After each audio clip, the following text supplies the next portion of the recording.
हालत हुई राहुल। पहले अमेठी से लड़ते थे, स्मृति ईरानी जी के सामने हारे, वायनाड भागे, इस बार वायनाड में जोखम लगा है, अब रायबरेली गए हैं। अरे राहुल बाबा, यहां से वहां, वहां से यहां, यहां से वहां क्यों कर रहे हो? मैं आपको बता देता हूं, सीटों में कोई प्रॉब्लम नहीं है, प्रॉब्लम आप में है। जहां जाओगे वहां हारोगे। भाइयों बहनों, ये रायबरेली में भी प्रचंड बहुमत से हारने वाले हैं। अमित शाह ने राहुल गांधी पर हमला करते हुए कहा 21वें ट्रायल में भी क्रैश होने वाला है राहुल नाम का यान। मोदी जी ने तो एक ही बार चंद्रयान लॉन्च किया, चंद्रमा के दक्षिण ध्रुव पर उसको लैंड भी कर दिया।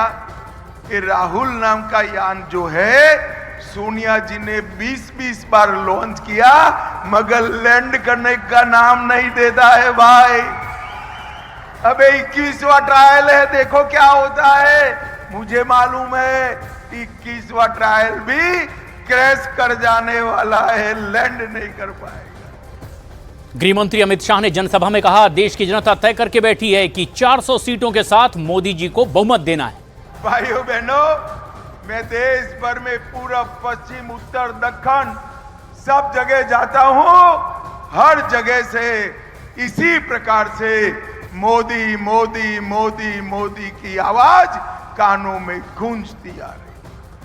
देश की जनता तय कर बैठी है कि 400 सीटों के साथ नरेंद्र मोदी जी को बहुमत देना है। पॉलिसी बाजार से लोकसभा चुनाव के बीच एआईएमआईएम चीफ असदुद्दीन ओवैसी का विवादित बयान सामने आया है। उन्होंने न्यूज एजेंसी एएनआई से बातचीत में आज के भारत की तुलना तानाशाह हिटलर के युग से की है। इतना ही नहीं, एएनआई को दिए इंटरव्यू में उन्होंने भारत में मुसलमानों की स्थिति को हिटलर के युग के समय जर्मनी में यहूदियों जैसा बताया है। असदुद्दीन ओवैसी के इस बयान पर बीजेपी ने बड़ा पलटवार किया है। बीजेपी ने ओवैसी पर धर्म के नाम पर राजनीति करने का आरोप लगाया है। भारत में आज जो पोजीशन है मुसलमानों की, वो 1930 के हिटलर के जमाने में जो यहूदियों से जो हरकतें होती थी, वही स्टेज पे है। इधर असदुद्दीन ओवैसी के विवादित बयान पर बीजेपी ने जोरदार पलटवार किया है। उनके बयान को नफरती करार दिया है।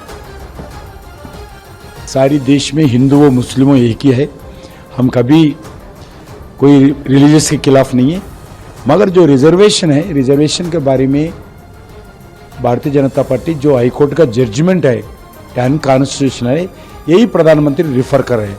हम रिलीजियस के नाम पर रिजर्वेशन नहीं देना चाहिए। डॉक्टर बाबा साहब अम्बेडकर को भी यही बोलना था। हिटलर कौन था? निजाम था या कोई और था?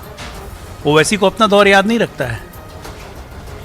जरा याद गिना दे तो कितने मुस्लिम देशों में लोकतंत्र है। बहुत हिटलर की बात याद आ रही है। इतनी ही हिटलर शाही है तो इतना बोल कैसे पा रहे हैं? अगर हिटलर शाही होती तो ओवैसी इतना बोल पाते?